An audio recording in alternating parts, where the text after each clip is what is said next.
지난 6개월 동안도 베풀어 주신 하나님의 은혜가 크신 줄로 믿습니다.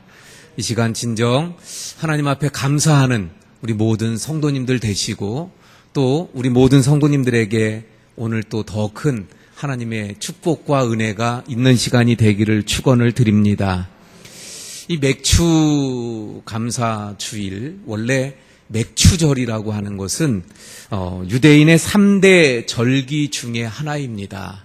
그리고 그 유래는 어떻게 되는가 하면 이스라엘 백성들이 애굽에서 탈출해서 한 40년 광야 생활을 하고 드디어 가나안 땅에 들어가게 됐죠. 그리고 그 가나안 땅에서 농사를 지었습니다. 그리고 그 농사지어 처음으로 결실을 맺어서 열매를 딴 거예요.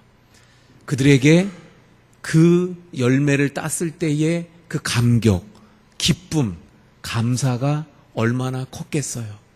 40년 광야 생활, 그리고 그 가나안 땅을 차지하기 위한 그 피 흘리는 전쟁, 그리고 이제 드디어 그 가나안 땅에 정착해서 농사지어 처음으로 얻은 그 열매, 그것을 가지고 하나님 앞에 감격하면서 기뻐하면서 감사함으로 하나님 앞에 예배드리고 제사하던 그 절기가 바로 맥추절이었고, 또 다른 말로는 칠칠절 또는 처음 열매를 땄다 해서 초실절이라고도 이야기하는, 그래서 이 우리 맥추 감사 주일과 연관이 되는 구약의 절기라고 이야기할 수 있습니다.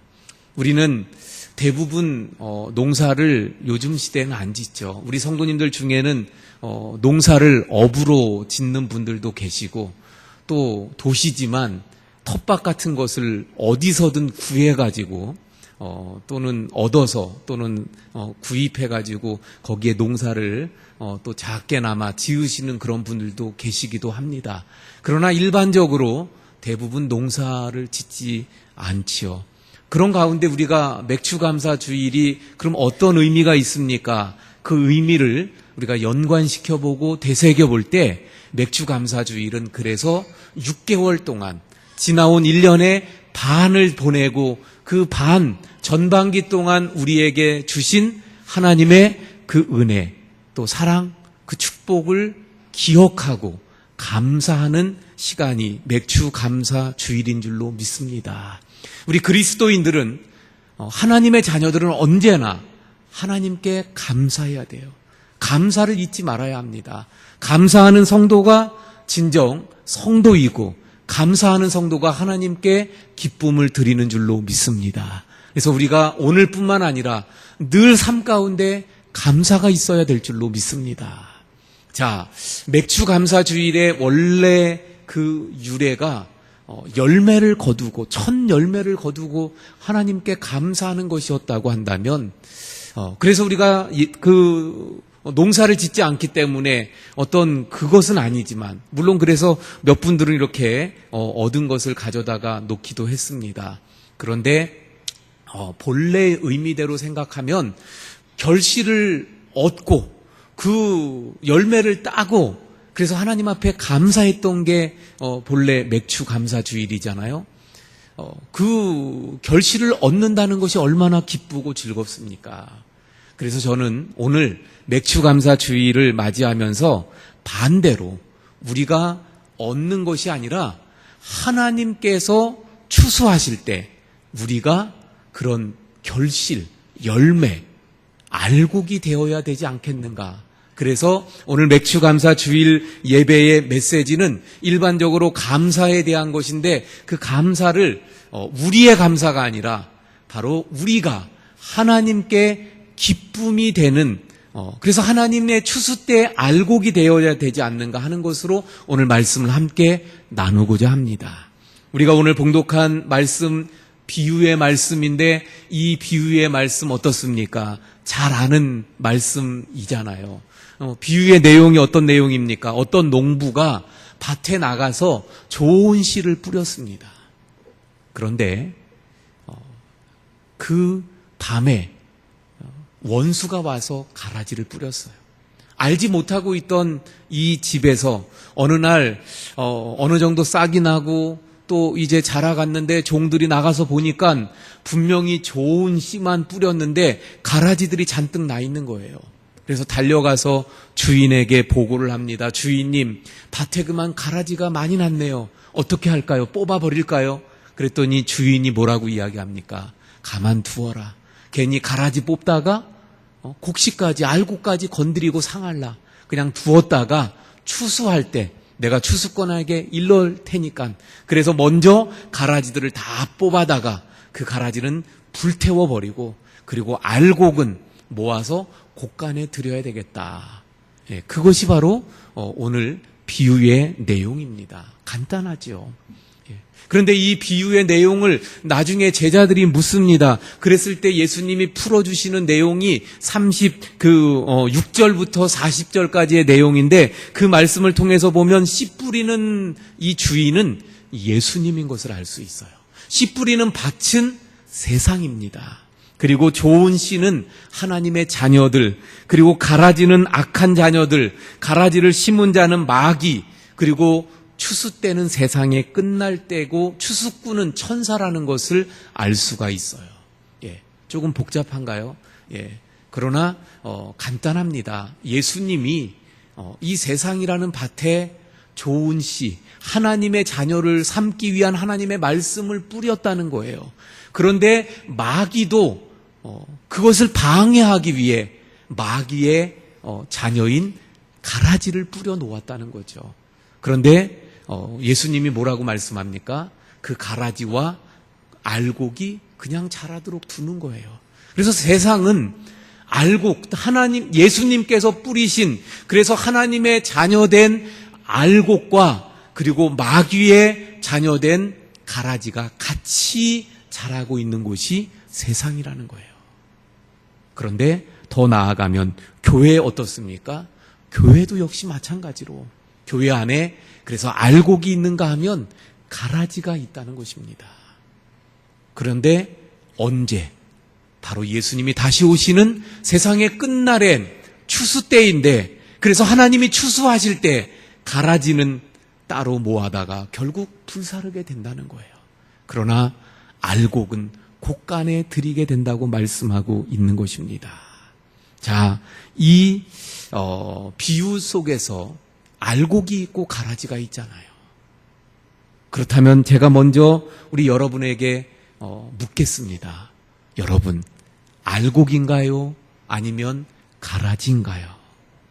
예, 물론 예수님을 믿는 사람들은 가라지일 수가 없어요. 이 비유 속에서 분명히 말씀하잖아요. 마귀가 뿌린, 그래서 마귀의 자녀가 가라지예요. 예수님을 믿는 사람들은 하나님의 자녀이기 때문에 가라지일 수가 없습니다. 예수님을 믿어서 예수님의 그 생명이 있는 사람들은 하나님의 자녀이고 가라지일 수가 없어요. 그러나 우리가 그래서 가라지가 아니라면 알곡 아닙니까? 그렇다면 알곡이라면 알곡의 증표가 있어야 되잖아요. 알곡이라는 것을 보여줄 수 있어야 되지 않습니까? 나는 가라지가 아닙니다. 나에게는 예수님의 생명이 있어요. 난 그래서 알곡입니다. 그럼 알곡이라는 증표가 겉으로 드러나고 나타나야 되잖아요. 그 알곡의 증표가 무엇입니까? 먼저 변화예요. 예수님을 믿음으로 말미암아 내 안에 일어나는 변화가 바로 알곡의 증표가 되는 것입니다. 예수님이 내 안에 들어오심으로 말미암아 그래서 내가 성격이 달라지는 거예요. 내 인생관이 달라집니다. 내 습관이 달라지고요. 내 인격이 변화되었어요. 그러다 보니까 같이 사는 우리 가족들이 야, 예수 믿더니 달라졌어. 이런 말을 들을 수 있어야 한다는 것입니다. 자세가 달라지는 거예요. 그래서 교회 다니면서 신앙생활의 자세도 자꾸만 바뀌어집니다. 이웃을 보는 눈이 달라지는 거예요. 이제는 세상을 바라보는 눈이 완전히 달라집니다. 모든 면에서 달라지고 바뀌며 변화가 일어납니다. 왜 그럴까요? 지금까지는 내 멋대로, 내 마음대로 사는 거예요. 그런데 이제는 내 안에 들어오신 예수님으로 말미암아 예수님이 다스리시는 삶이 되어졌기 때문에, 그래서 이제는 내 멋대로가 아니라, 내 식대로가 아니라 예수님의 식대로, 예수님의 방법대로 내가 생각하고 예수님의 방법대로 살아가는 거예요. 예수님의 말씀대로 내가 살아가는 거예요. 그러다 보니까 내 삶이 달라지고 변화되고 바뀌는 겁니다. 진짜 알곡은 그래서 이 세상 떠날 때까지 예수님을 닮아가는 가운데 변화되고 바뀌는 삶, 그것이 진정한 알곡의 모습이더라 하는 것입니다. 여러분, 알곡의 징표, 변화가 있습니까? 변화돼야 돼요. 예수님을 믿었다고 하는데, 예수님이 내 안에 들어오셨다고 하는데 여전히 변화가 없다면 정말 예수님이 들어오신 것인가? 정말 예수님을 믿는 것인가? 다시 점검해 보아야 합니다. 5년이 지나고 10년이 지나고, 그래서 교회 안에서 집사님이 되고 권사님이 되고 이렇게 직분도 받고 교회 안에서 또 존경도 받는 그런 생활을 하고 있어요. 하지만 진정한 변화가 없는 삶, 예수님을 따라가고 예수님을 닮아가는 모습이 없다면 점검해 보아야 합니다. 알곡인가? 우리 몇 주 전에 그리스도인이라는 제목으로 살펴보았잖아요. 그리스도인이 뭐라고요?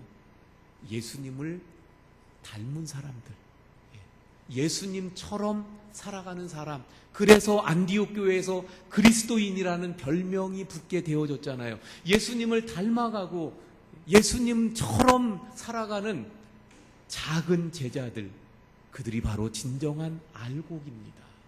나는 알곡의 징표를 보여줄 수 있습니까? 두 번째 알곡의 징표는요, 순종입니다. 순종. 성경은, 그리고 하나님은 우리에게 요구하시는 것이 순종이에요. 물론 예배를 기뻐 받으시고요, 제사 드리는 것을 하나님은 좋아하십니다. 하지만 우리가 잘 아는 말씀이 있잖아요. 제사보다 순종. 순종이 제사보다 낫다고 말씀하셨습니다. 그런데 사실은 이것은요, 더 풀어서 우리가 나가보면 결국은 하나님께서 그러면 제사를 받지 않으신다, 제사를 원치 않으신다, 이게 아니에요. 제사는 결국 삶입니다. 그 삶이 하나님 앞에 순종하고 하나님께서 기뻐하시는 모습으로 그 말씀에 따라 살아갈 때 그것이 바로 온전한 예배가 되고 제사가 되는 거잖아요. 우리가 지금 예배를 드립니다. 그런데 예배 때 말씀을 듣잖아요.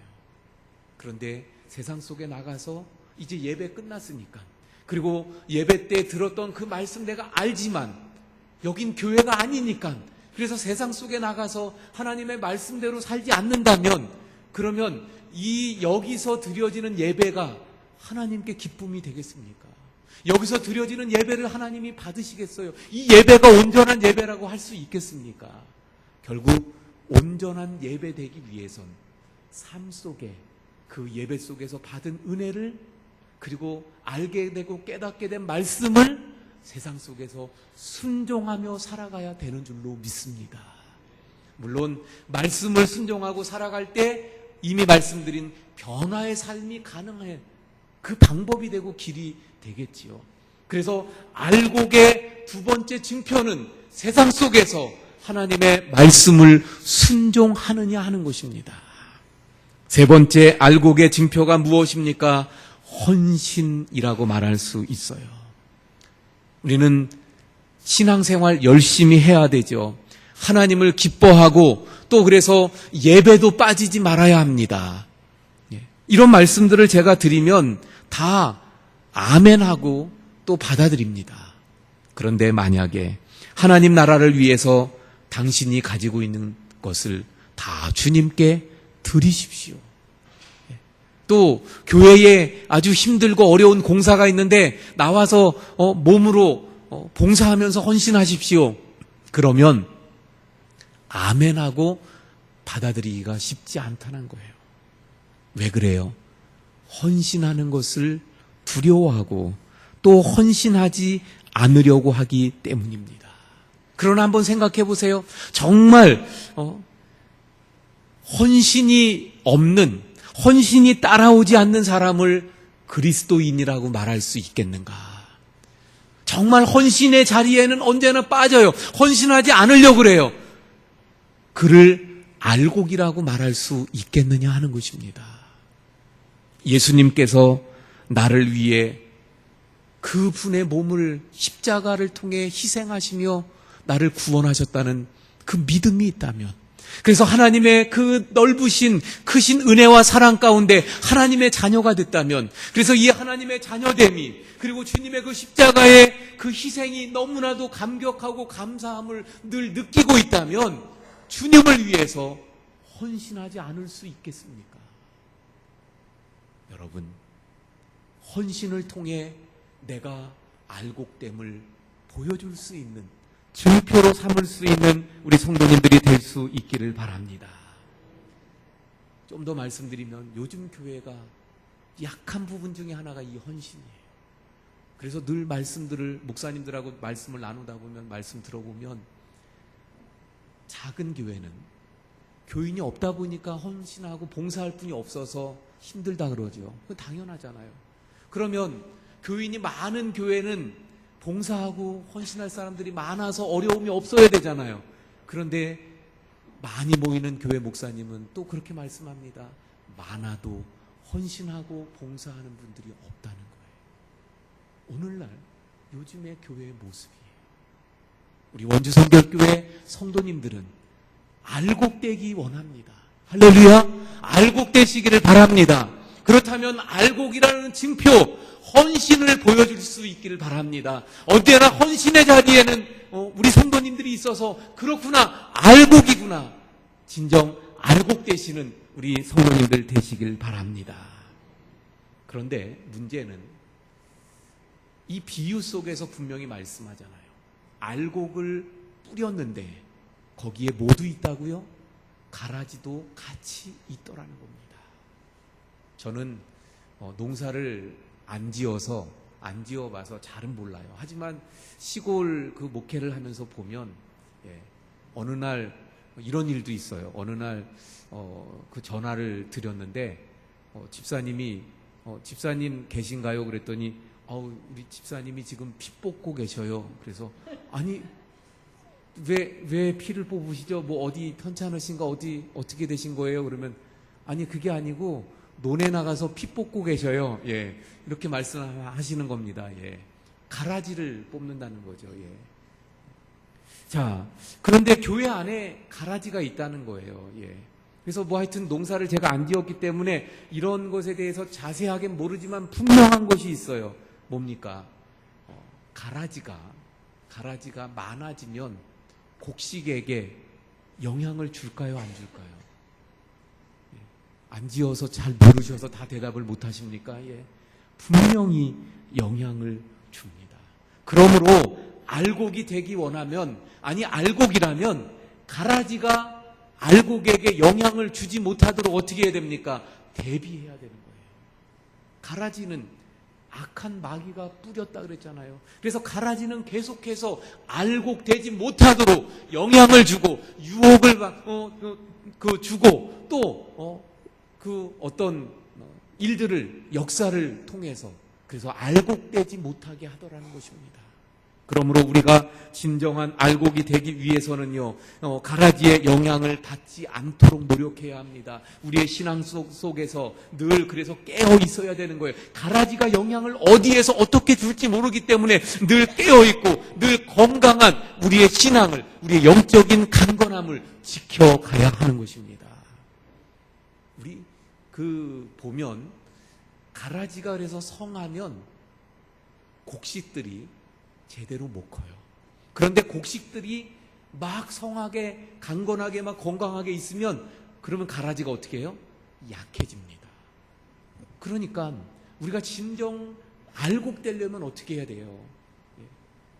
가라지가 내게 영향을 주지 못하도록 내가 영적으로 강건해져야 될 줄로 믿습니다. 늘 깨어 있어야 되고요. 영적으로 병들지 않아야 되는 거예요. 늘 그래서 그만 게을러 있고 하나님의 말씀을 지키지 아니하고 하나님의 말씀에 무관심하고 그리고 예배에 늘 등한히 하고 이렇게 되어지면 가라지가 성해지면서 나를 건드리는 거예요. 내게 영향을 주고 나를 더 약화시킵니다. 그러므로 가라지의 영향을 받지 않기 위해 우리가 더 열심을 내고 깨어있고 강건한, 영적으로 건강한, 늘 신앙생활이 건전하고 건강한 이런 모습들을 유지해 갈 수 있어야 합니다. 이 모습을 잘 보여주는 게 이스라엘 백성들이 애굽을 떠나 가나안 땅을 갈 때예요. 그 광야 생활 속에 아말렉이 계속해서 이스라엘을 괴롭혔습니다. 그래서 나중에 하나님께서 아말렉을 진멸하라고 말씀하잖아요. 그런데 이 아말렉은 그래서 지금 본문에 나오는 가라지를 보여주는 거예요. 악한 사탄 마귀의 그 자녀들인 것을 보여주는데 아말렉은. 그래서 아말렉이 이스라엘을 치는데 어떤 전략을 쓰는가 하면 정면으로 이스라엘하고 싸울 수가 없으니까 그 이스라엘이 행진하는 진영이 얼마나 수많은 사람들이 행진을 하니까 쭉 늘어지고 뒤에 처지는 사람들이 생깁니다. 어떤 사람들이 뒤처지나요? 약한 사람들, 병든 사람들, 이런 분들이 처져요. 그러면 아말렉은 그 뒤에 처진 그 사람들을 공격했던 거예요. 결국 내가 약해지면, 내가 뒤처지면 우리 교회 공동체가 함께 그 믿음과 신앙의 길을 같이 걸어갑니다. 그래서 함께 막 나가는 거예요. 그래서 은혜도 받고 말씀도 충만해지고 그리고 같이 기도하고 막 이렇게 가는데 나만 뒤처지면 어떻게 되겠습니까? 그럼 내가 약해지고 가라지의 영향을 받고 나는 알곡되기가 어렵게 되더라 하는 것입니다. 사랑하는 성도 여러분, 그러므로 영적으로 강건해지고 깨어있고 그래서 알곡으로 하나님 앞에 영광 돌리는 우리 모두가 될 수 있기를 바랍니다. 자, 이제 말씀을 정리합니다. 말씀드렸잖아요. 오늘 맥주감사 주일인데 물론 우리가 감사드리는 거예요. 우리에게 베푸신 우리에게 주신 모든 그 결실들을 가지고 감사하는 절기예요. 그런데 한번 생각을 바꾸자는 거죠. 하나님도 추수하실 때가 있다고 말씀하잖아요. 근데 그 추수 때 가라지는 불에 던져버립니다. 그런데 알곡은 모아요. 그때 알곡을 보면서 하나님이 어떻게 하시겠어요? 얼마나 기뻐하시겠어요? 야, 정말 탐스럽게, 정말 예쁘게 여기 있는 이런 열매들처럼 그렇게 맺어졌을 때 얼마나 하나님이 기뻐하시겠습니까? 그런 하나님께 영광 돌리고 하나님께 기쁨 드리는 알곡이 우리가 되어야 하지 않겠습니까? 그때 그래서 하나님께 영광 돌리고 저 천국에서 해와 같이 빛나는 아름다운 하나님의 자녀들이 되어야 되지 않겠습니까? 사랑하는 성도 여러분, 알곡 되시기를 바랍니다. 이 알곡 되기 위해 우리의 신앙을 이 맥주감사주일에 돌아보고 하나님께 진정한 추수 때 기쁨 드리는 알곡 되시는 우리 성도님들 되시기를 축원을 드립니다. 기도하시겠습니다. 하나님, 오늘 맥주